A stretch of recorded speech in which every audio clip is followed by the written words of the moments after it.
BlackBusters. What's cracking, family? Welcome back to another episode of BlackBusters, the best movie review podcast in the world. In the world, Craig. In the world, In the world, Craig. Yes, sir. Mm-hmm. I'm your host, Big Ja, along with my co-host, Tony.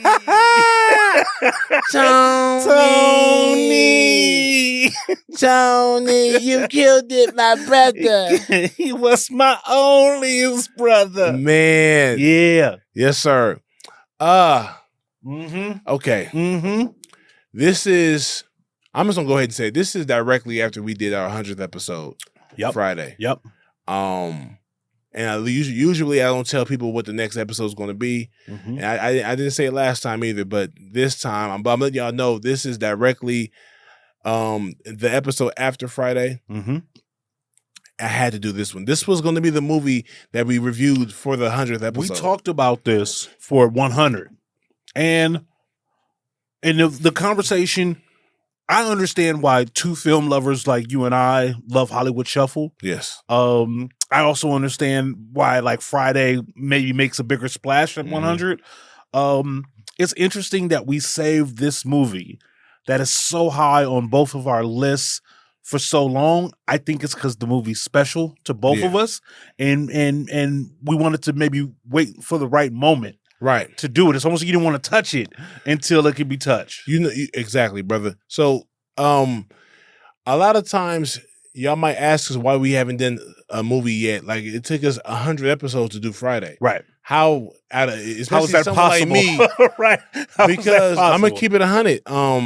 My goal was to eventually have BlackBusters be a podcast, which I believe it one day will be a podcast that will have actual actors, producers, directors, writers from these movies that we review, having them have at least one person on as a guest, having them come in. Yeah. So before it took me a while to do Boomerang because I wanted to have somebody, if not Eddie Murphy, have somebody from the cast, even Tisha Campbell, Halle Berry. Right. Somebody that was there. Somebody that was there, one of the producers or somebody that was a part of the project. Yeah. And so we haven't got there yet, but we will be there one day. So Friday was a movie I would love to have had DJ Pooh here. Right. F. Gary Gray, Ice Cube, Chris Tucker, anybody, Nia Long, right? Paula J. Parker, yeah, Big Worm, you know what I'm saying? Faison Love, and we haven't got that, but we might end up doing it again. Yeah, honestly, yeah. So yeah, that's why it took us so long to do Friday. But at 100 episodes, I was like, man, we gotta do Friday. It's the new era. This is This is a celebration of this podcast and. Movies like Friday is why I even love movies in the first place. And there's so many movies that we haven't done yet, right? Of course. So, and again, like we see the comments, we see like you guys shouting out, what about this one? What about that one? The plan is to get to all of them. Right. And then come back, right? Exactly. Exactly. So Friday was 100, but this movie is special. It's extremely special. Yeah. I wanted to say this first. Without this movie, I feel like there is no Friday. The other movies that are dope as hell, comedy. This is a comedy we're talking about. Friday is probably we established last week that maybe the most quotable, maybe the most impactful. Yes, debatable. Right, but that's what we thought in the moment. Exactly. Movies like this that I know I haven't said the name yet, but movies like this had to walk so that Friday could run. Had to crawl so Friday could run. Yeah. This movie is Robert Townsend's and Keenen Ivory Wayans' Hollywood Shuffle. Yeah, man. Where do we start? Bro? Before we even talk about the movie, I want to say Robert Townsend is one of the most influential directors, creators in my life, along with Keenen Ivory Wayans. Yes. They're the ones that shaped my comedy. Yes. With Hollywood Shuffle, with They Live in Color. Yeah. You know, it made me want to be silly. It made me want to do that's voices. such a real statement, man. Yeah. That's so real. You know, a lot of people, of course, my era isn't, I watched Richard Pryor too, but that's not my era. If I was born in the 70s, maybe he would be my era. My older siblings' era. But I love and respect him as well. But growing up, watching Hollywood Shuffle, watching In Living Color as a kid, then watching Martin and watching other films like Friday when I was 12, 13 years old, it made me want to do this. Yeah. You know, Hollywood Shuffle as a kid, I didn't get the DVD to Hollywood Shuffle until I graduated from college. Yeah. to actually own it. Yeah. And I owned it. And I watched it I would put it on before I go to sleep, I went to sleep. Yeah. It was not only very funny, but it's very inspiring. And if you know anything about comedy, especially Black urban comedy, you can look back at Hollywood Shuffle and understand why In Living Color was such a hit. Yeah. Yeah. Before there was In Living Color, there was a Hollywood Shuffle. Yeah. So if you look back, if you haven't seen Hollywood Shuffle, written and directed by Robert Townsend, then you haven't. I was also by Keenan Ivory Wayans and Don Irera. Then there's so many jokes, so many styles of comedy that came out of Hollywood Shuffle. This movie, Ja, is probably my favorite movie. It's probably my favorite movie because satire is my first love. Right? Yeah. Satire is and what Keenan was doing with In Living Color and what they did with Hollywood Shuffle, I remember seeing it as a young kid and it blew my mind. Yeah. Because I got it. Like I got the joke. And I got that the joke was on the audience. Right. That you had to like the jokes and a lot of the content in Hollywood Shuffle and In Living Color, like I almost felt like not everybody's gonna get it. You got to be in the know. And that's what this movie did for me. And then what later made this movie even more special is the story of how this movie got made. Yes, is almost as important as the movie itself, right? Yes. For those that don't know, like this movie was self-funded. Yeah. It was done on credit cards. He used credit cards to get the movie made. Nobody was paid at the time. I learned the other day that like Townsend had worked on a Soldier Story. Yeah. And I forget the term that they used, but like, let's say the reel was 10 minutes worth of film and they shot a 7-minute scene. There was whatever the leftover 3 minutes. Yeah. It's called. He calls the producers from Soldier Story and asked for like the hot dog water, asked for the remaining of the reels, and that's what he kind of used in terms of like editing. They didn't have enough money to use the editing shops in LA, so Keenan said, "Well, where do they edit porn?" And Keenan and Townsend drove to Chatsworth and edited Hollywood Shuffle in like in a porn house. A porn house. Like just the ingenuity and the hustle to get this movie made. It just knocks me on, off my feet, man. And I think that's what it does. Like this movie is not without its nitpicks, right? Of course. Which we'll talk about.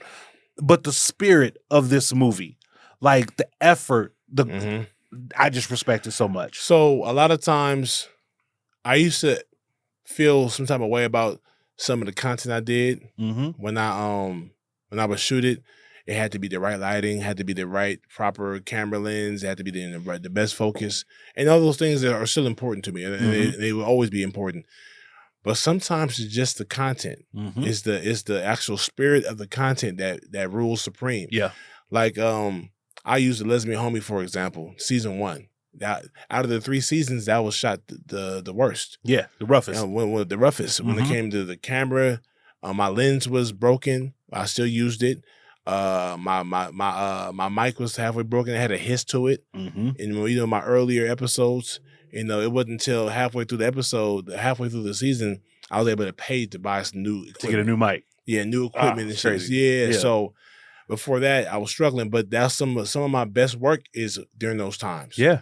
I look at Hollywood Shuffle and I see he made Hollywood Shuffle the way I made in my first 100 or 200 videos. That's dope. Not with the best equipment. He probably had better equipment than what I have now, but compared to then, like you said, he was getting the scraps. He was asking for old reel, the remaining footage, remaining blank footage in these reels from the production companies that did the movie that he just was a part of. Yeah, and I'm like, that's why this movie is so great, because like you said, it's independently funded by themselves. Yep. They had a team of people that were dedicated to them and believed in them that came for free. 100%. And that's how I started. You know what I'm saying? People coming for free, not asking for nothing, never needed nothing, never asked for anything.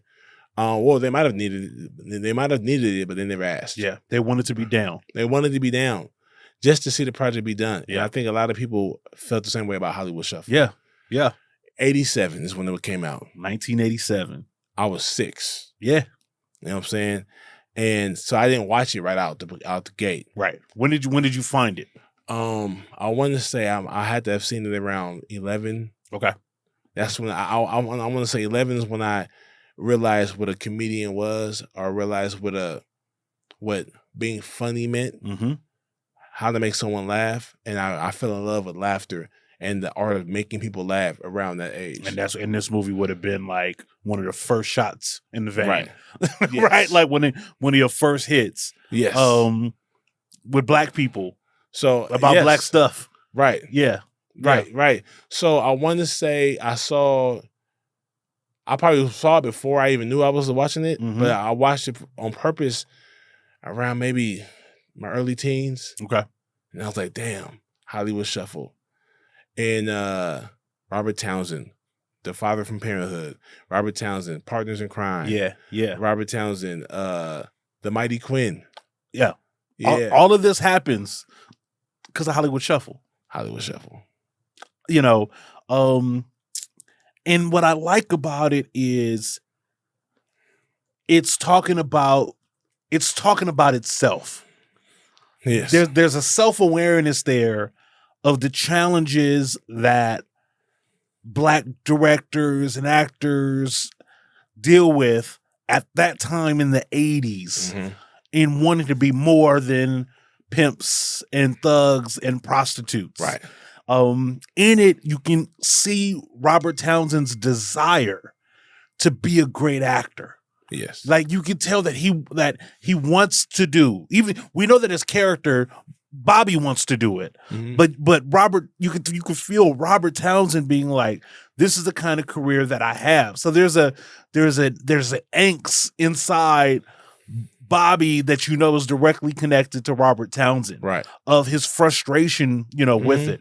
I can see Keenan's fingerprints all over this movie. Come on, man. All over this movie, because Keenan is funny in a way that Robert is not. Right. And Hollywood Shuffle, I think I love it because I think it's a Keenan movie.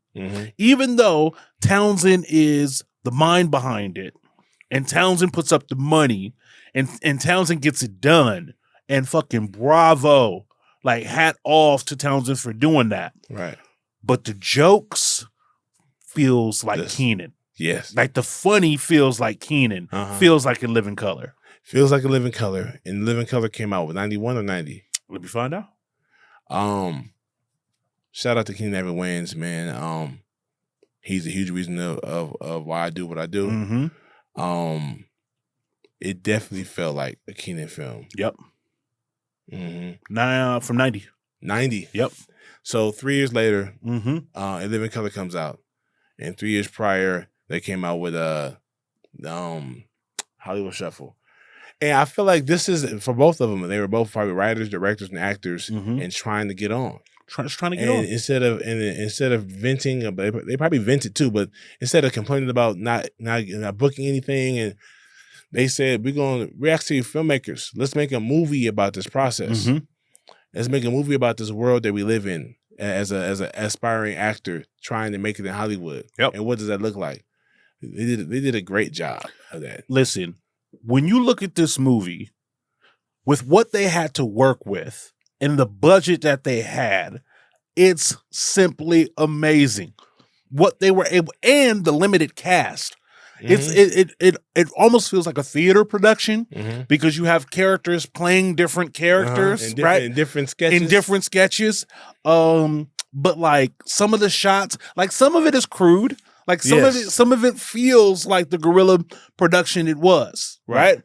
But other parts of it are just flat out brilliant, right? When we get to Black Acting School. Yes. Hello, I'm Robert Taylor. I'm Robert Taylor. Like, I'd never seen anything like that That's before. what I'm saying. Yeah. Like, he's smart, man. He's smart. And I remember him from Parenthood, right? When did Parenthood come out? Let's see, what year was that? So, Parenthood. Parenthood came out in 95. Okay. 95. Yep. To 99. It was on for like 4 years. Yeah. Great show. This is a big deal in 95. A big deal. You can tell that he was on his Cosby shit. Yep. And he did a good job of that. Then fast forward and go back to him doing Hollywood Chef. He was a lot raw. He was raw. You know what I'm saying? Even in his approach to like his parody. Yeah. It was like he dog. The detective sketch. Yeah. He's I was on the phone and then he said some things you can't say now. Yeah. Yeah. And I said, whoa, I forgot he said that. Right. Right. But that was in his brain to say. His and or Keenan's brain to say. Yeah. Man, funny dog. This pioneerish. He's just a pioneer, man. When I say he, I mean both of them. Yeah. Like it's there's no movie. I'm trying to think of before you get to. Of course, you got the Uptown Saturday Nights. Yeah, it's a different type of comedy. Yeah, different funny as hell. Yeah, funny. Different type. This is satire. Yeah, right. And satire is different. It's designed to be funny, but they're trying to say something, right? And in Hollywood Shuffle, they're trying to say that like this town is fucked up. Right. And why can't we tell stories where we are the hero? Or why can't we have romance? Or why can't we have adventure? Like, why is it always like I don't want to be a pimp or a hustler or a rapist, a street thug. I put a rapist twice. That was fun. Fun. You know, like the movie is saying that we're more than just this. Right. Not only are we more, we're going to show you. Exactly. We're going to show you how good we can how act. good we can be. Right. And then it brings out the fact that like that what they were dealing with in Hollywood was there were no black people in positions of power.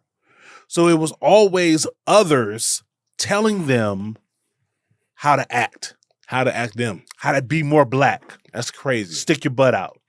Right? Like, you know, and so that's what makes more bug eyes. More bug eyes. That's crazy. Can it be more street? Yeah. Can you sound more street? Street hood. Yeah. And that's where like the Black Acting School bit is so hilarious, is that you've got these white teachers.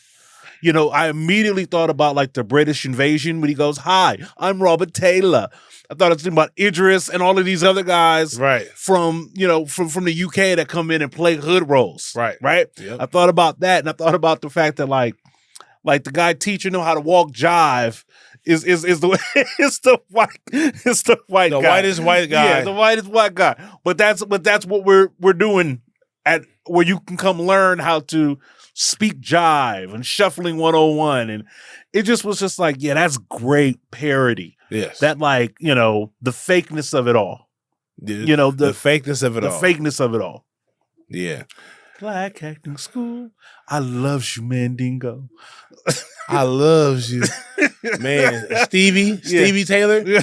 Stevie Taylor. Yeah. Yeah. Okay, so I just thought of another movie that was a comedy that was well before Hollywood Shuffles. Damn, I got so many titles in my head, bro. I've been thinking about so many different movies. Blazing Saddles. Blazing Saddles. Blazing Saddles was somewhat satirical. Yeah, definitely. You know what I'm saying? Definitely.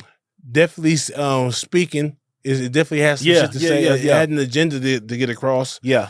But like Blazing Saddles is like, it's like its own, like Blazing Saddles is a part of this moment where like they were doing like Naked Gun, like the Mel Brooks, like Mel Brooks, the Naked Gun, Spaceballs, like it was its own thing. Right. And Blazing Saddles was like a byproduct of that machine, like Airplane. Yes. Right? Like all of those movies fit in the same like category. I feel like Hollywood Shuffle watched those movies and was a fan of 100%. Mel Brooks. You can tell, and they gave their spin on that Mel Brooks, Gene Wilder, that whole vibe. Yeah. Man, I feel like as a filmmaker, you should watch Hollywood Shuffle. You have to. It's essential.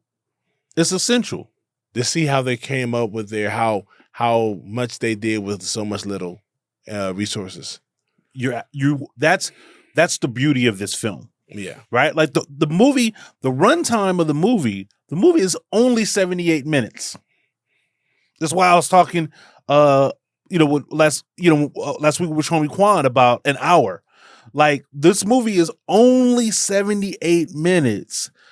And what they were able to do, like the way that they use sets, like when we get into the breaking into movies, right? And it's the horror with the pimps, and it's just like how they shot that, like how they took advantage of like what feels like the warehouse district over in San Pedro, right, or downtown or East LA.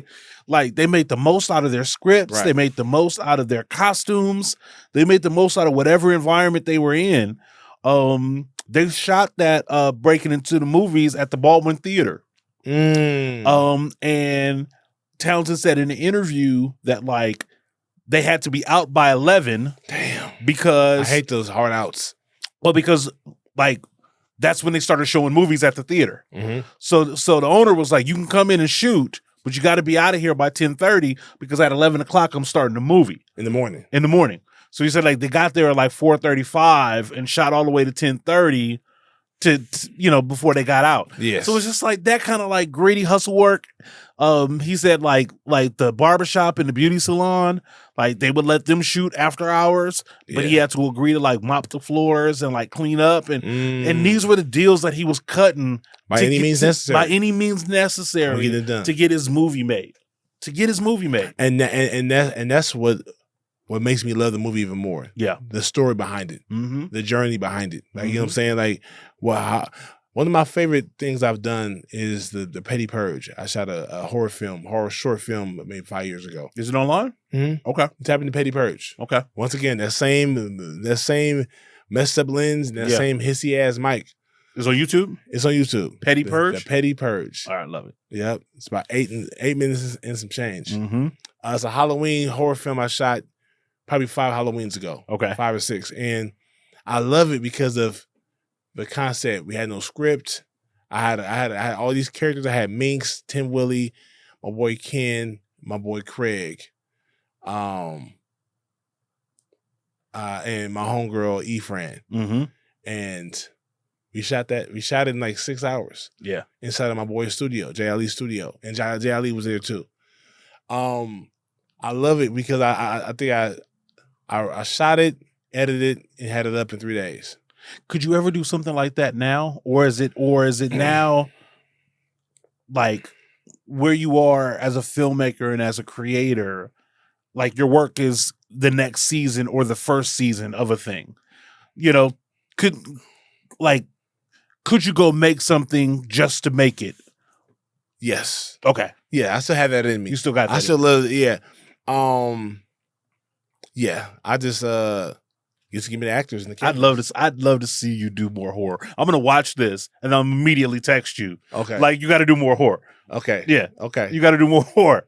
I actually had fun, and horror is probably my least favorite genre to watch. Yeah. Be honest with you, I'm not a horror guy. But when it came to writing it, making it, I was like, oh, this is dope. See, and I enjoyed making the horror. If we take your comedy and bring it into horror, like that's what I think. Like what makes like The Lesbian Homie such a great series is the absurdity of it all. Of course, right? Super absurd. Yeah. Like it, but it makes sense. Like you've made it realistic. It's a real story, right. but the absurdity is what really like I feel like is the unleaded fuel of the series. Right. So and horror is ripe for absurdity. Right. Right. So like so we take like some black guys and the same kind of characters that you create and put them in an absurd situation with horror as a backdrop as opposed to romance as a backdrop. I'd like to see what you cook up.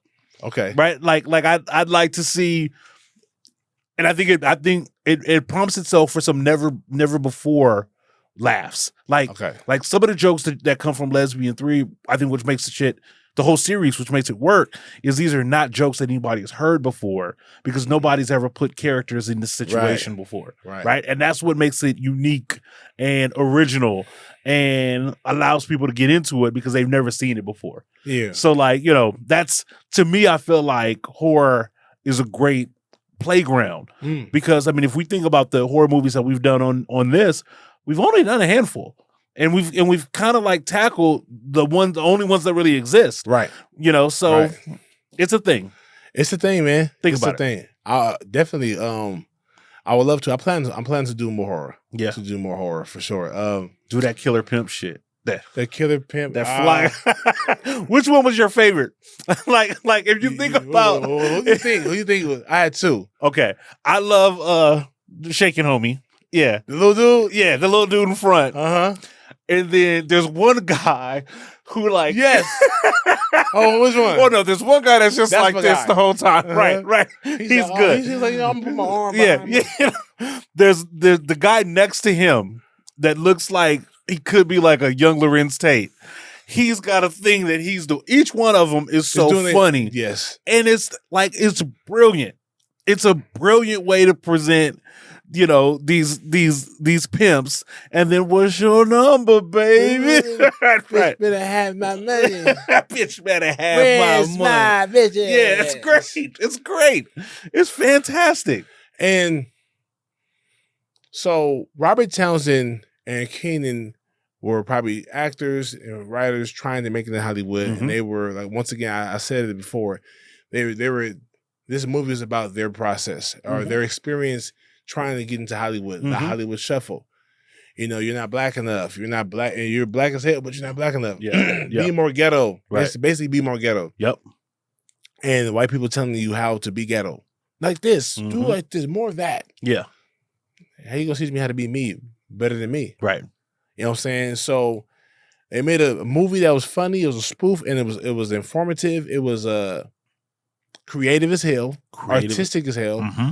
And I think it worked. And he had his regular life, and then he would have daydreams. Yeah. And the daydreams would be sketches. Yes. It was great. It was great. Smart. It was great. Like it was, I mean, he works at Winky Dinky Dog. Winky Dinky Dog. which and John Witherspoon and Keenan. Come on, man, don't be the poop butt. Yeah. Can't be the poop butt. Yeah. I made Winky Dinky Dog, Winky Dinky Donut, Winky Dinky Dip. Yes. Winky Dinky Hoe Cake. So it's great. Like I love the way like how Keenan, like I love like, when I first started, I was a nobody like you, right? Not nobody like you. Yeah. I'm assistant crew chief. 6 months later, crew chief. Talking about making it, right? Talking about making it. Yeah, so like just the confidence that Keenan has working at Winky Dinky Dog is great. And so you got, Bobby trying to hold down a regular job, but going on auditions as well. He wants it. But like the character that he's auditioning for throughout the course of this movie is a caricature. It's a coon. It's a pimp coon. So yeah. Yeah, one of the most popular lines is "I ain't got no weapon." I ain't got no weapon. Yeah, right. Like Tommy, I want revenge. Right, like I want revenge. It's some shucking and jiving ass shit. And the producer and the director and the writer, they're all white. Eating it up. They love it. They, eating it up. It's just such a, and he's conflicted about it. Like, he wants his role. He doesn't want that role, but he wants to act. He wants to act. And that's the only option at this point. He's auditioning for it, and he got close. He got a callback. And that's his conflict. His conflict is, I want to act. Maybe I have to do this kind of stuff, right, in order to maybe one day do what I want to do. What I want to do. Mm-hmm. He has a longing, like when there's a moment where he stops when he gets to the sound stage, and he sees like two white folks are running their lines, running their romantic scene. And their romantic scene, and you can see the longing in his face. I want to do that. I want to do something like that, right? Something poetic like that. Something poetic like that. And then there was like the hater homie. I wouldn't even call him a homie, just a hater. Keenan? Not Keenan. This is in the real life, not the script. Who, when he's auditioning, is like, this is some bullshit. That guy. Oh, that guy. That guy. Shit, I would be caught dead doing a role like this. Yeah, because of my morals. But good for you. You different. Yeah. I'm different. Yeah. I would never play Jimmy. Yeah. Are you the one playing Jimmy? Okay, cool. I would never play Jimmy, man, because of my morals. Yeah. But I'm different. Yeah, you can see the hate. You can see the hate in his eyes. He said, what role you play? He said, Jimmy. He said, oh, you got Jimmy. Oh, you got Jimmy. And then he, oh, hey, man, congratulations. Congratulations. Brother. I heard the NAACP was going to be protesting this movie. Yeah, I heard. Crazy. Yeah. But hey, good luck, brother. Good luck with you, brother. Yeah.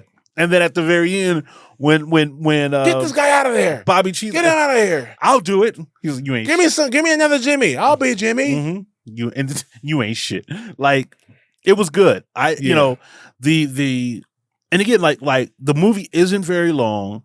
Right. We get basically the three sketches that I think serve as the cornerstone for this movie.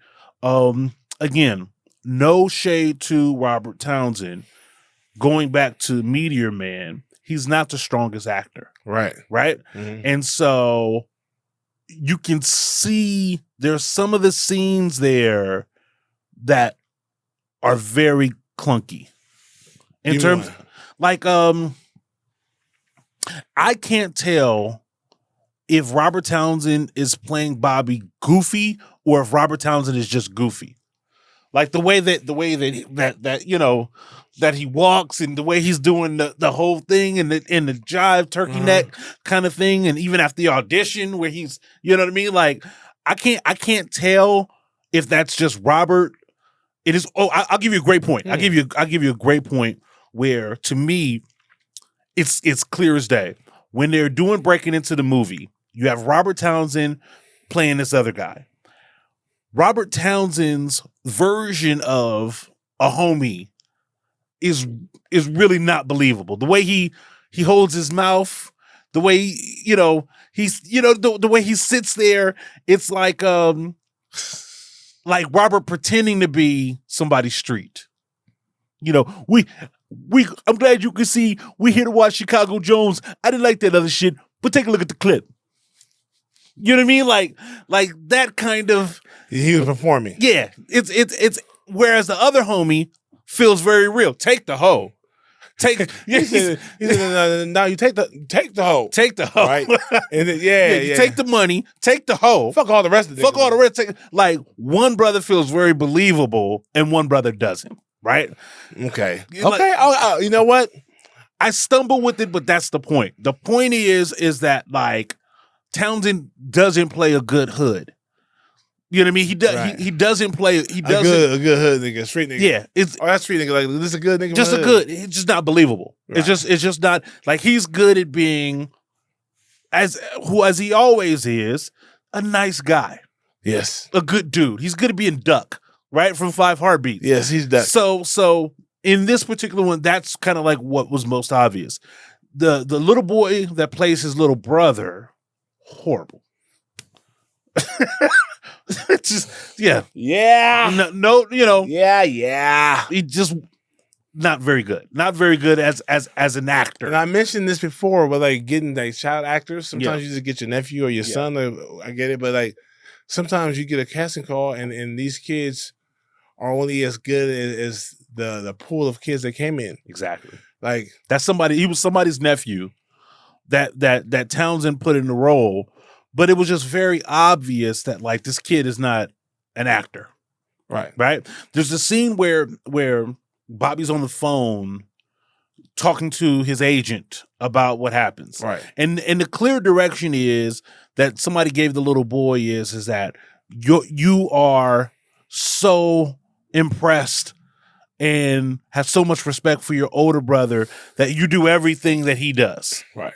And as Bobby is on the phone, the little boy is acting like he's on the phone and mimicking his everything, and it just doesn't. It comes off as weird. You didn't dig that? Yeah, I got. When you put the glasses on. Yeah. I got a call back. Right, like it's just clumsy. That's and I'm nitpicking one of my favorite movies. Right.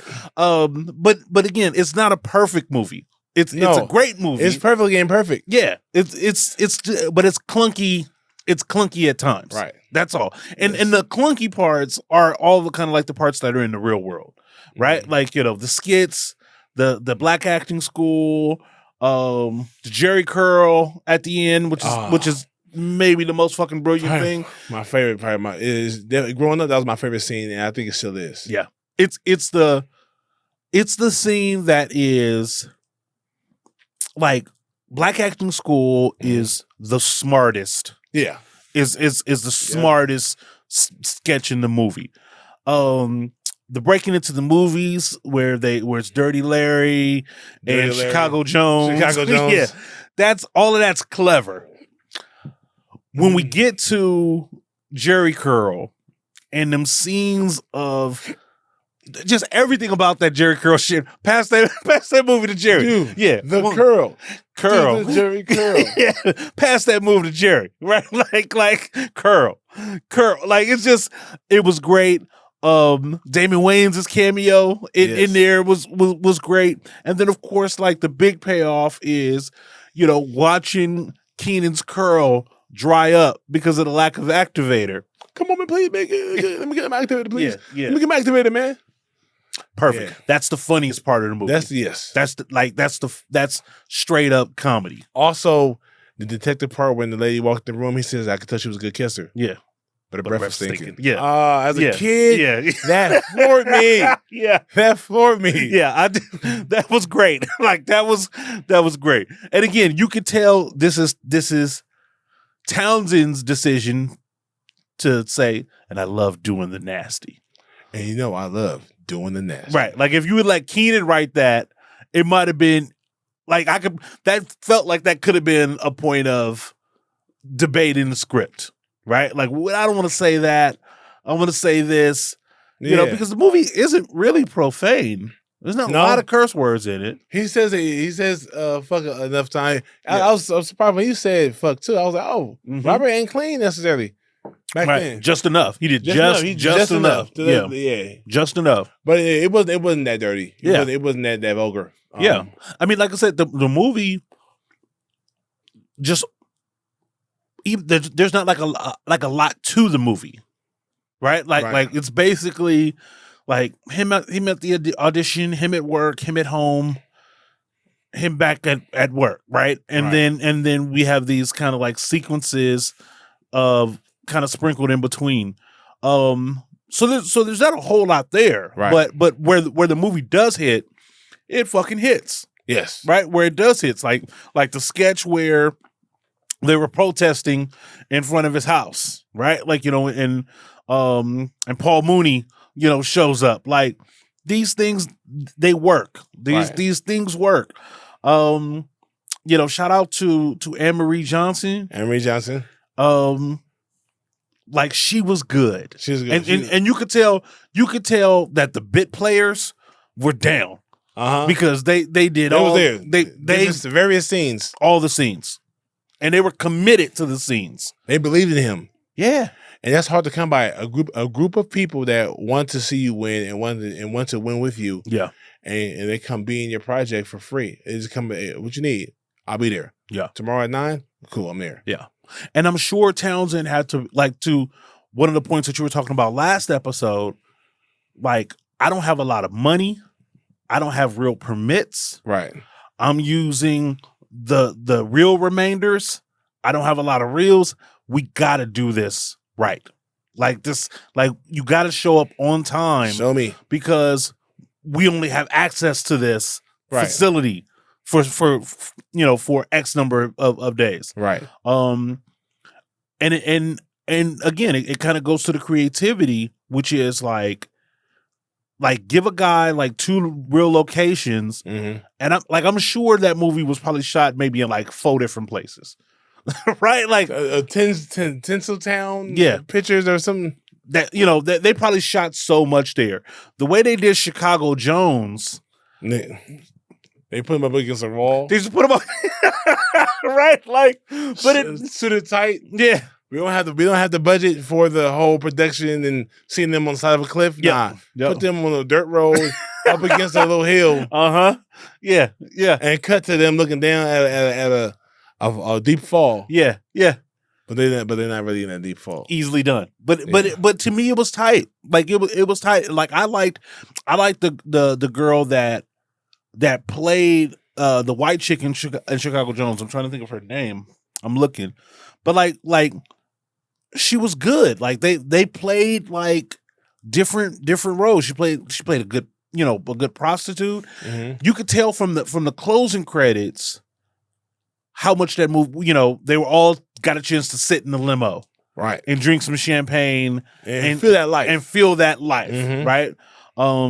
This is the life that they all would have wanted, had they had an opportunity to make these kind of movies. Yes. Yeah, it's just a fantastic film, and I understand how it can inspire. Yes. Definitely inspired me. I understand. On the independent filmmaking tip and how guerrilla he made it done, I was like, yeah, bro. Yeah.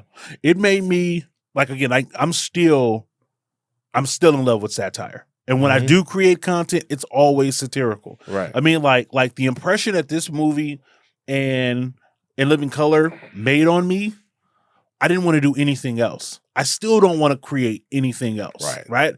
I wrote romantic comedies in college because it was a part of the screenwriting class.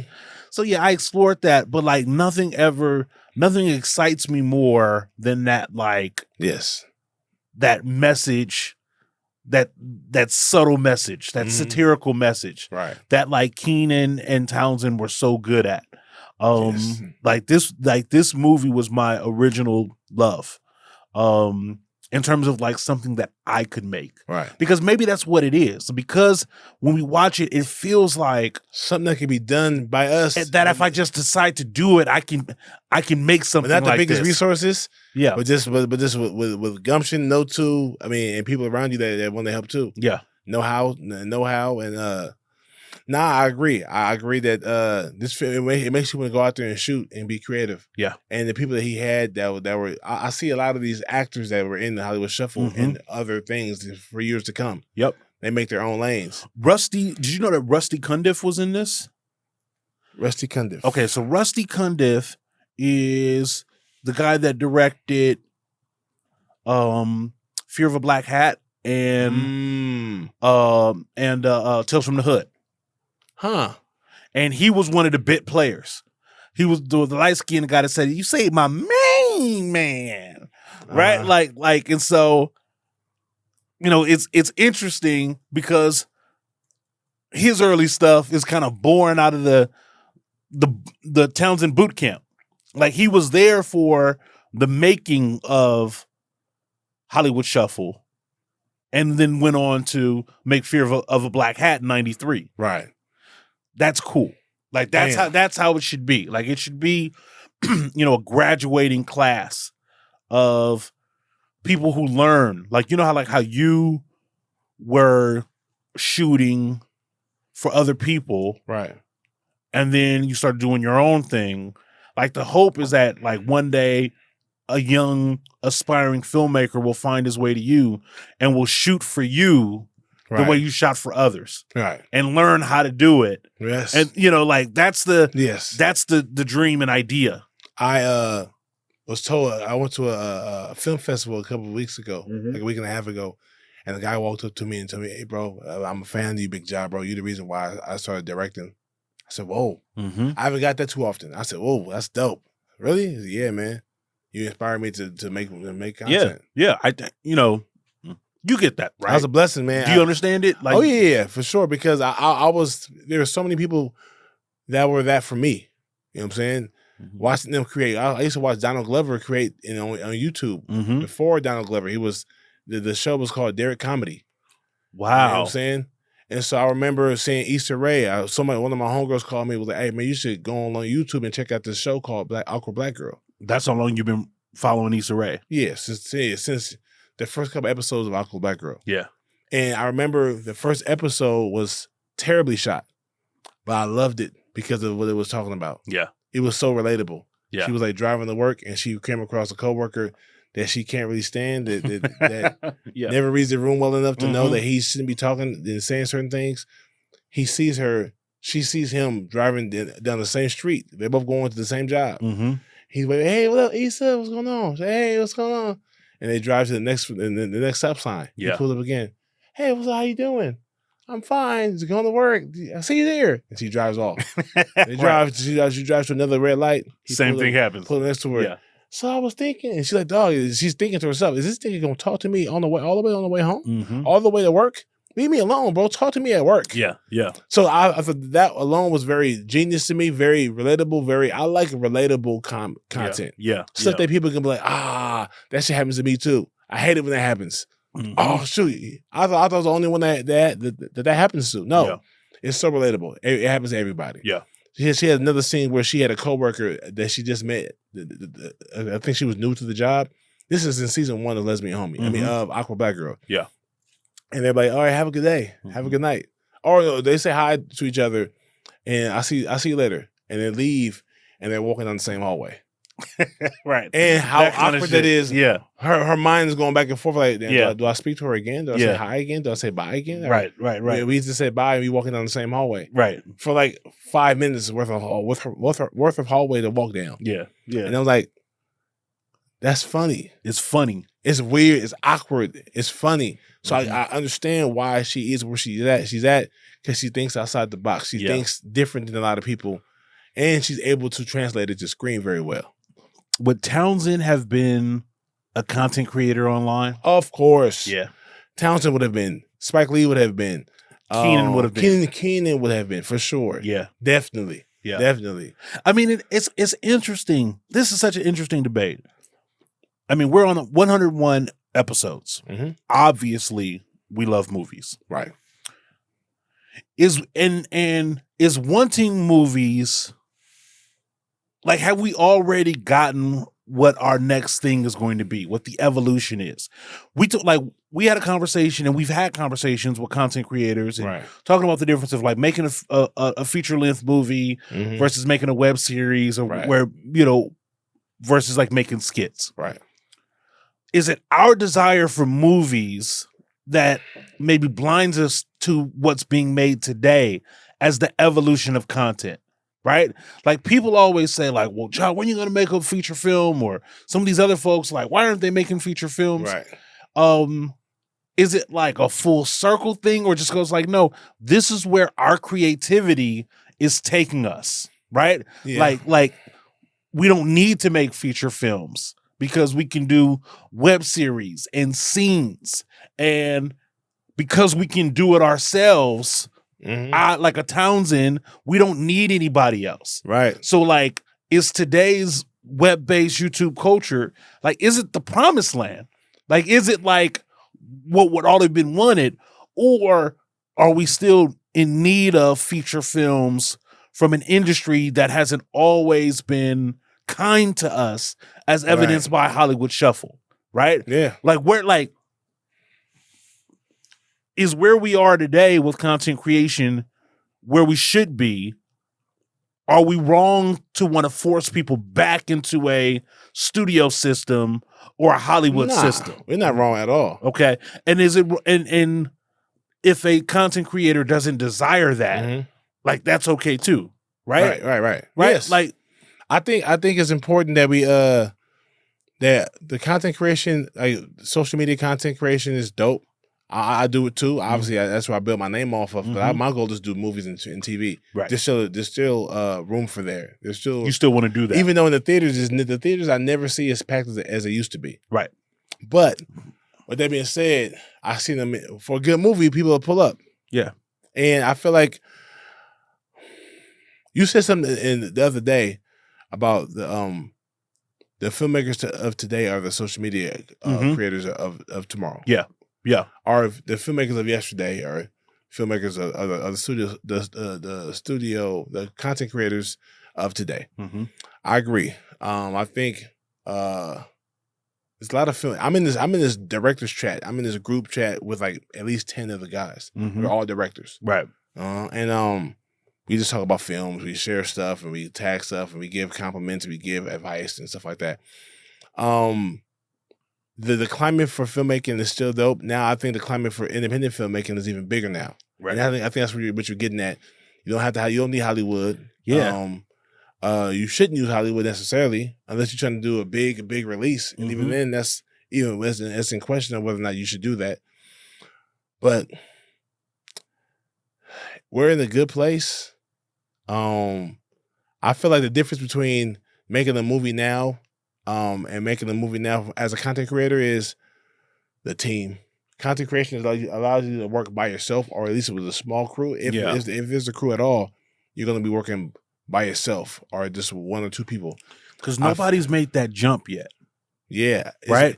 Because based off of, I mean, the closest person is Batch made a movie, I believe. I don't know if he directed it or wrote it, but he's made some movies. No one has really done it, like you said. No one has really made that jump.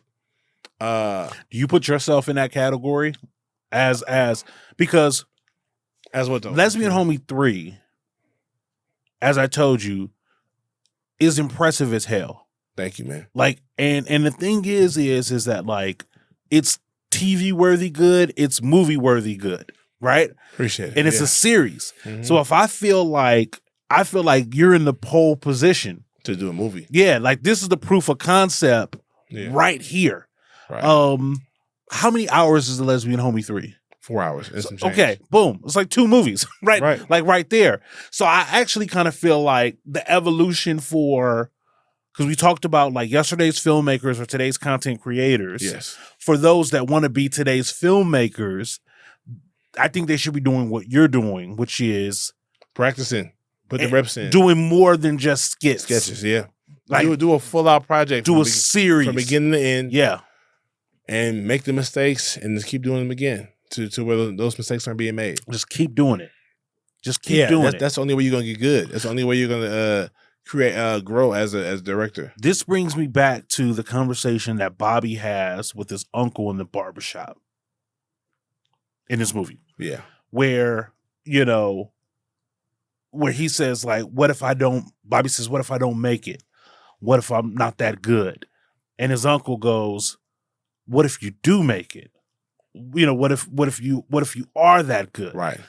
And that's kind of like the message that like, you have to go for it. You got to go for it. You have to go for it. Yeah. And Bobby's uncle talks about like how he used to be a singer and, and people were, telling him that he couldn't do it. And over time he started believing it. Don't listen to other people because after a while, singing, lost my chops. Yeah. Lost my chops. But then not a day goes by that he doesn't, think about what could have been. And that's literally the fork in the road that Bobby is in. And the message, like even earlier in the movie where Bobby is driving past the barbershop, his uncle keeps saying, do it. Ain't nothing to it but to do it, right? Yes, and so that I think is what this movie speaks to with me is it's evidence of what can happen if you do it. Right. Because Townsend's career, and in some respects, Keenan's career, yes, this is the spark. They did a thing. 5 Heartbeats doesn't get made if Hollywood Shuffle doesn't get made. It goes to how you open this whole thing, right? Like a lot of movies don't get made if Townsend doesn't do Hollywood Shuffle, right? True. Like Hollywood Shuffle is proof of concept for a lot of shit, right? Like even Friday, I'm sure the producers or the people that put up money for Friday might have been looking at Hollywood Shuffle and been like, well, if it can be at least as good as that, right? Then the kind of money we put, then it can work. Like Townsend's whole career is connected to him having the courage to just do it. Yeah. To try. I feel that. Everything that comes next is because he made Hollywood Shuffle. It's dope. Man, that shit, I agree. Everything, Hollywood Shuffle is the spark that took his career from here to there. Mm-hmm. So I feel like Robert Taylor obviously is Robert Townsend. Mm-hmm. I'm Robert Taylor. I'm Bobby Taylor. Yep. And so 100% him. Him making it, hence, I will say this, and I would love to ask him this question. Vin Diesel. Mm-hmm. The actor Vin Diesel. Yeah. You know he did a movie, right? Years ago. Before he wrote and before directed everything? Before Saving Private Ryan. Okay. He made a movie called Multifacial. Oh shit. It's on YouTube. Check it out. It's like an 11-minute movie. I think it might be 20-something minutes. Damn. Okay, but it's a short film. You put me up on game. Yeah. Vin Diesel wrote a movie called Multifacial. And tell me, I'll be very hard to believe that he wasn't influenced by Hollywood Shuffle. Okay. And I think, if memory serves me correctly, this Multifacial movie Spielberg saw. Mm-hmm. And that's how he got cast in Saving Private Ryan. Yes, sir. Like I don't know fully, but that's what my memory is generating. No. Absolutely right. He was so inspired by the movie that he wanted to meet the guy that wrote that made this movie and work with him. And again, if he doesn't do that thing, if he doesn't do the thing, nothing happens. I think that's interesting to say on 101 episodes. Yeah. And I don't know, just like where you be in a church and you be like, the Spirit is moving me to say a thing. I feel like God is telling me. But I feel like there's a lot of creative people that aspiring filmmakers, aspiring actors, aspiring screenwriters that watch BlackBusters. Mm-hmm. I think for some, they just love the movies. Right. Right. But I think there's a reason why you love the movies. Yes. Right. And for some people out there, they may have an idea. And I think the whole thing with like Friday and Hollywood Shuffle and a lot of the movies that we've done, which has been evidenced by you and other content creators, like you just got to do it. Just got to do it. You just got to do it. Yeah. And that's why I think Hollywood Shuffle is so important to me, is because the movie is the voice in my head for the things that I want to create. Right. Being like, you just got to do it. You just got to do it. You just got to do it. Put it out there. No, like Townsend and Keenan. Yeah. Like Townsend and Keenan, man. They was like, we're gonna make this movie, and for them to both do their own things and be very successful doing it. Yeah, it's crazy how they took a leap of faith, and I think they both won. They both are pillars in the industry, pillars in this in the film world because of their braveness, their fuckiness. Like, hey man, I'm just gonna do it. Fuck it, we just gonna shoot this. Yeah, we're gonna make it. Credit cards, favors. All my acting buddies who got love for me, who believe in me. Hey, let's go. We're gonna do a guerrilla. We don't have money for permits. Like, we're gonna beg, borrow, and steal. We're gonna shoot around whatever schedule, whatever facility is willing to offer us. We gotta buy the paint and all of the above. And so I saw an interview that Townsend, after the movie was done, I think the folks at Samuel Golden were like, we love it when we want to buy the movie. And Townsend told the studio head that, like, when can I get paid though?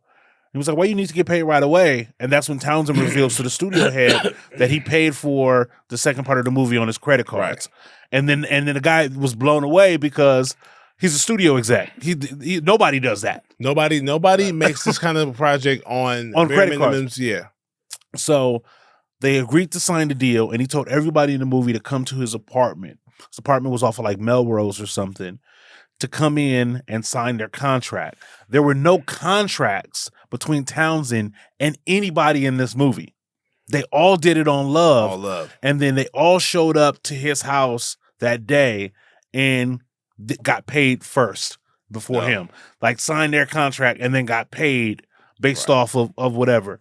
It's just dope. It's just hella super dope, man. I'm gonna go back and do some more research on this film, and this film is important to me because I feel like it's the beginning of their stardom.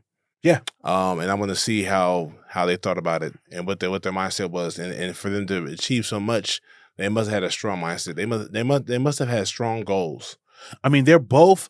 So there's a not an autobiography, but like I read a book on In Living Color, and the book on In Living Color focuses in on Keenan and the primary players, but Townsend plays a big role in it too, because all of them were doing comedy right in New York, and Keenan was more likable than Townsend, but Townsend had a business mind. Right. Townsend had a camera, so they were doing a bunch of different stuff. Anyway, they all end up in LA. They all like kind of like know Eddie, right? Right. And they're working the Laugh Factory in a Comedy Store. And they're going on auditions. Yes. And Keenan had landed a couple of things because Keenan is more of a traditional leading man than Townsend. But Townsend also got that role in A Soldier Story with Denzel. So they're both kind of cooking. Okay, yeah. Right. So they write this. The success of this leads them to 5 Heartbeats being greenlit. Right. But 5 Heartbeats is taking too long to make. And so what happens is that Keenan ends up having to leave the project. He was broke. Yep, because he was broke. You got a Soldier Story money. Yeah. I don't have that. I don't have nothing. But that ultimately led to Keenan getting a deal with, well, it led to Keenan being able to get I'ma Get You Sucker off the ground. Yes. Which ultimately led to In Living Color. And then Townsend does 5 Heartbeats and then all the things that he's done. Right. I wish we could have gotten more out of Townsend. You know, like I think that like in the movie or just in general? I think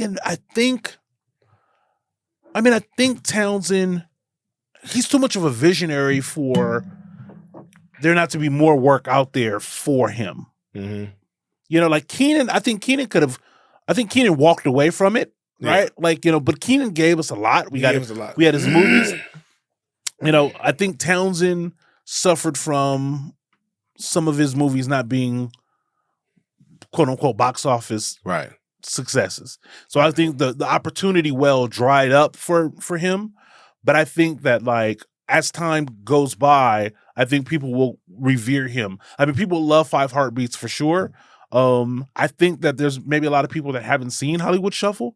It's like a bit of like a sleeper hit. Right. But it's an important movie. I think like if you come all this way to 101, watch it. You got to see it. Right. Check the box. Yep. Okay. We didn't do a review because again, it's not a whole. We talked about basically the core of the movie, the sketches and the story. The plot of the film is him, the rigmarole that Black actors, light skin, dark skin, Black in general, have when they're going through the gambit of auditioning for roles. Yeah, and especially in the 80s, I'm sure even worse in the 70s, that Black actors weren't getting casted for roles outside of gangsters, prostitutes, and pimps. Right. And so there was like, so he was experiencing that. Yep. Keenan was experiencing that along with the other actors. And then in the 80s, it was just like we want a Murphectomy. We want we want Eddie Murphy type. And so he was like, oh, you know what? Acting friends, we can't get jobs, right? No, I'm gonna find a way to get us a job. Yep. At least one job. Yep. The job is going to be the movie I'm going to make. It's called Hollywood Shuffle. I'm gonna cast you. We're going to be working actors. Can't pay you much, if anything. Yep. But if anything, we'll be working. And it's going to be for the greater good because this film is going to be revolutionary and it's going to have purpose and it's going to have meaning. And what do y'all think? Yep. We fuck with it. We believe in it. Let's go. And I think he had all these dope-ass actors as friends making movies. You ever want a movie? And you ever want to make a movie with no money? Yeah. But you got to get the actors, and they have to be good, and they got to be on time. Let me get my acting class, my acting classmates. Yep, the other guys that I'm with, right, out here in LA, right. So that's kind of what this world is with social media. Yeah, is acting is a whole auditioning, having agents, and doing casting calls and stuff like that is different. When you grab your own camera and say, "Hey, I want to create a content. I want to create a sketch for some content." Let me get the people around me. Yeah. Are you down? Are you down? And then you create this content with these dope ass actors. That's what I experienced. Because I want to say that, like, in an interview that I read, the whole movie was like shot in like 12 days total. Right? The movie, it's interesting about how much Townsend financed the film itself using his own savings and raising an estimated $60,000 to $100,000. So the Los Angeles Times says the movie cost less than $1 million, and later said it cost $400,000. I don't think Hollywood Shuffle cost $400,000. Yeah, I don't think so. I think it's probably. I mean, like, where else would the money have come from? Yeah, wow. Like he's saying that, like, I had $60,000 and I had about $40,000 worth of credit cards. I mean, unless there's some ghost funding, right? I gotta believe that it was about that, or maybe maybe Samuel Golden put in some dough for editing. Yeah, maybe so. And some post production type shit. Yep. Maybe a couple of reshoots. That kind of stuff. Okay, so let's do MVP. Who's the MVP of Hollywood Shuffle? By far, Robert Townsend. I agree. Robert Townsend. I agree. I think he was supposed to be the MVP, and he was. Yeah. I think the biggest moments belong to Keenan. Yes. The big moments.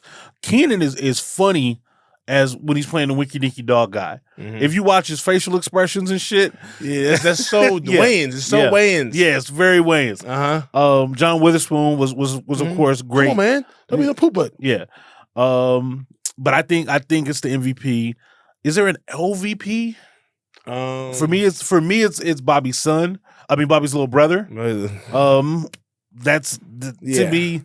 But I'm trying to think: could anybody else have that? Who is he? Is he Robert's brother? For I don't real, know. Or Like he doesn't. Like I feel like he's somebody's nephew because nowhere he didn't do anything else. Oh yeah, okay. So he's not an actor. Yeah, he's not an actor. That's why he was probably bad. Yeah, exactly. He wasn't an actor. He was, like you said, it was somebody's kid. Like if you needed a kid, and he was like, Tone, I'm shooting this kid with a little girl. Can you bring your daughter out? You know what I mean? Like, Okay, cool. cool. Let her do some shit. And then we basically kind of get through fun for her. Fun for exactly. It was fun for him. Yeah. Fun for him. Yeah. Yeah, so I think the little boy could be an LVP. Who else do I think could there was another name that popped into my head that could have been that fake ass guy. The guy from Meteor Man and Bird and Midnight Falcons. Yeah. He just for being a hater and a snake ass. A snake wannabe. What was he? This is a coon. Fake. He was the sellout. Yes. He was the one that would do anything. The hater sellout. The hater sellout. Like he's the kind of guy that's like, you want me to put on a dress? I'll put on a dress. No one else will? I will. I will. Please. Yeah. This particular character is going to get degraded by, he's like the Mantan. Like he's the, I'll do whatever. Sleep and eat. Yeah. Sleep and eat. Yeah, I'll do whatever just to try to kind of like get on. And that's the worst kind of thing. Because that guy, what's fucked up is that guy is the guy that finds temporary success. The one that's willing to get rich quick schemes. Yes. Get rich quick schemes. I'll do whatever I can do to get over and get that spotlight. Yeah. And as soon as he's in that spotlight, is as soon as it ends for him. Because he's hating even when it don't matter. Even when they sitting there, he don't know what Bobby is gonna get, but he's planting that seed to poison this man's mind before he auditions. So I think he's my LVP. I think the worst actor is the little bro, but the character I can't despise is but I guess he's valuable. He showcase that it exists. He came in for that last conversation he had. in Bobby's dressing room. Hey man, you the one that's playing Jimmy. Oh, that's cool. Okay, congratulations, man. You know what? I could never play a role like that because of my morals. But I'm different, But you, congratulations. Yeah. Him saying that drove home to Bobby. Yes. Damn, I shouldn't be doing this. Yes. I'm selling out. Yes. Because he did it on purpose, just so he can quit, take his wig off, his fro off, and so he can be like, I'll replace him. Yeah. That was his by design. Because directly after that, that's when Bobby does the imagination of the protest in front of his house. Like immediately after Homeboy leaves, Bobby, I don't know if it's like a voiceover, and Bobby goes, the NAACP is going to protest? Yes. And then it lingers. And then it lingers, and then it goes to Bobby Taylor, and then we get to that particular scene. So, yeah. Nah, that guy got it. He was on his head since the beginning of the movie. Yeah. At the first audition. Yeah. Fists. 5 fists. 5 fists. Yeah. 5 fists. And it's 5 fists. There are funnier movies. Yes, there is. Way funnier movies. Yes. This movie has a couple of scenes that are really iconic and great.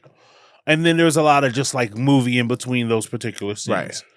This movie is 5 stars because of how it was made. The time it was made. The way it was made, and what they're trying to say. Right. Like this, it gets 5 for me because of the effort. Right. Not necessarily the result. Like the movie isn't incredible. The journey. Not the result. The journey. Exactly. That's why it's 5 fists. And it's in my top 10 black movies of all time. As it should be. Yeah. And also because it's a blueprint of how to do something better. Yeah. You know what I'm saying? Or what not to do. Or what to do. Any content creator out there that hasn't seen this movie, you need to see it. If you are thinking about creating content, you need to see it. Right? Like that's right. Start there and then let your imagination run wild, and then do what they're telling Bobby Taylor to do, which is do it. Do it, Bobby. Take the hoe. Take the hoe. Take the hoe. So my LVP, I don't think we didn't really actually give an LVP, right? I mean, I give it to Little Boy, but yeah. But we needed him to be there to like this is true. But he did such a poor job acting while he was there. Yeah. but I get it. But LVP is like your contribution to the project. Okay. At least that's one of the criteria. Okay, so who's yours? I would say Granny. Who's Rennie? Granny. Grandma. Yeah. Hater, but I'll be there, baby. Yeah. And they're gonna be there with the judgment face. Yeah. So and Granny came and hated on them when it was when he was on the couch trying to Netflix and chill with baby girl. Hated on him getting some buns from Anne Marie Johnson. Yeah, exactly. Yeah, so I would give her the brother he wrote a letter. Yeah. And he was the reason more so for the brother than the mom, but the grandmother was the reason why he didn't want to do the role anyhow too after hearing her talk shit. But the brother, he kept looking at his brother's face, especially when he was trying to get that line out about. I think that was on purpose. He said, "Yeah, man, he's my only brother." And he looked at the little boy, his little brother. Yeah, and that part is a little clunky, right? Like the way it cuts, the way it's paced out. This was another. We can find all kind of clunkiness in the project, in the movie. He's playing Superman. He's looking down. Yeah, and his view is going the opposite direction. Yeah. So you can say, okay, they probably had limited resources, limited real space. They had limited time. Yeah, they were probably just trying to get it over with. Like another little baby nitpick is like I don't even think like his little brother would understand the stereotype. Understand that he's selling out. Yeah, like so because his little brother is on the set like disappointed. That's not realistic. What are you disappointed about? Yeah, you don't even know what I'm doing. First of all, he'd be excited as hell just to be at the studio, and all he knows is that his older brother is acting goofy. Right. He don't know that this is a caricature or you don't know anything about that at all. So the fact that he would be there like, can't believe my brother is doing this. That's corny. That's bullshit. That's corny. And it's still a 5. Yeah, it's still a 5. It's still a 5 for me. It's still a 5 because everything else that works. Because I feel like it's equivalent to like Will Chamberlain. Yeah. Some people like my boy Craig. Mm-hmm. Shout out to Craig Smith. Shout out to Craig. He's a basketball enthusiast, and he knows that how athletic Will Chamberlain was. Mm-hmm. I believe that Shaq is the best center ever, right, and the most dominant ever. He says that he was like, man, Wilt was actually bigger than Shaq, and stronger than Shaq. Mm-hmm. Yeah, he might have been even more athletic than Shaq. Okay, he might have maybe. Mm-hmm. And so he would probably kill in today's game when Shaq was playing. Right. In that game. And not today's, but in that era. Mm-hmm. Maybe so, but he scored 100 points in one game. Yeah, but he was the best at the time. Mm-hmm. There was nobody close to him. Right. You know what I'm saying? So he can score 100 points in the game. Yep. You can't do that now, I don't believe. It's not possible. So but Wilt Chamberlain is still Wilt. Wilt is still. Mm-hmm. And I feel the same thing way about Hollywood Shuffle. Yeah. Hollywood Shuffle is Will Chamberlain. It might not be the best movie, the funniest, Mm-hmm. the best written. Yep. But at the time, not the most polished. Wasn't nobody doing shit like that. Yep.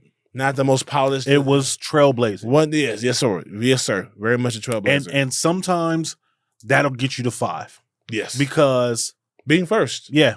Or being the best at the time. And there's been another. And the thing is that what makes it so special is that it reflects Hollywood at a very specific time. Yes. Right? Mm-hmm. This is a time capsule. Mm-hmm. You know. So it's just a great movie. It's just a great movie. It's great black film. There's space and a room for it. And it's a 5 for me. Yeah. Yeah. Dope. Yep. 5 for me, man. Yep.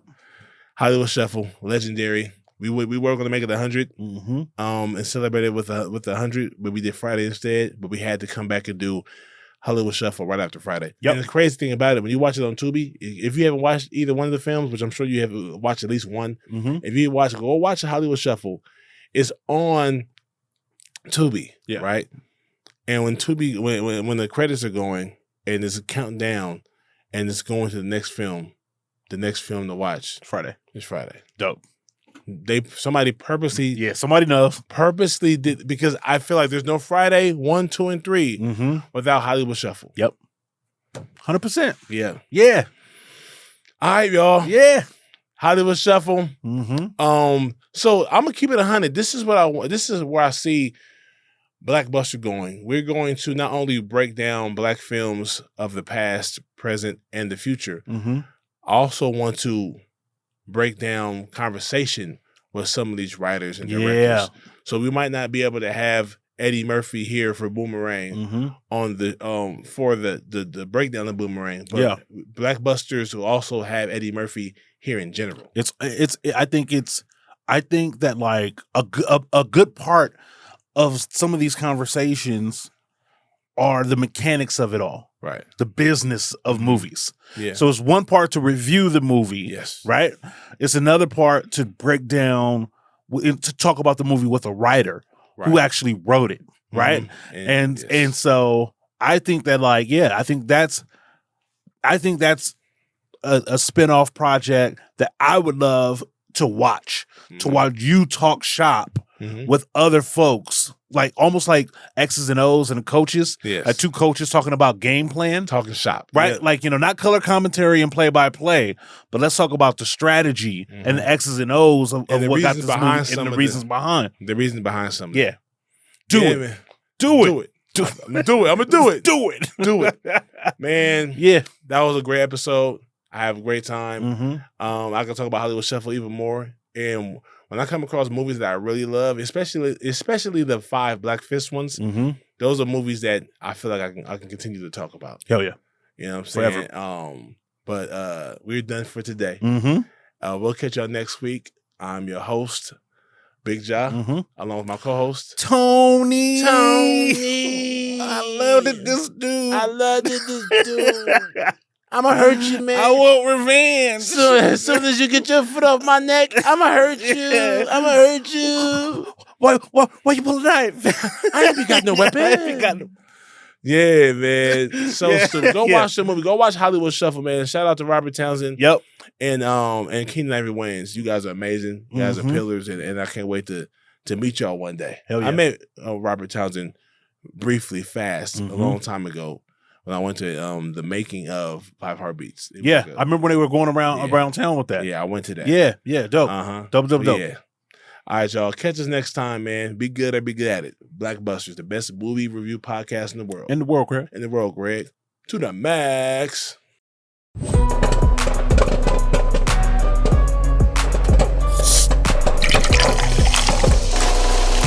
BlackBusters.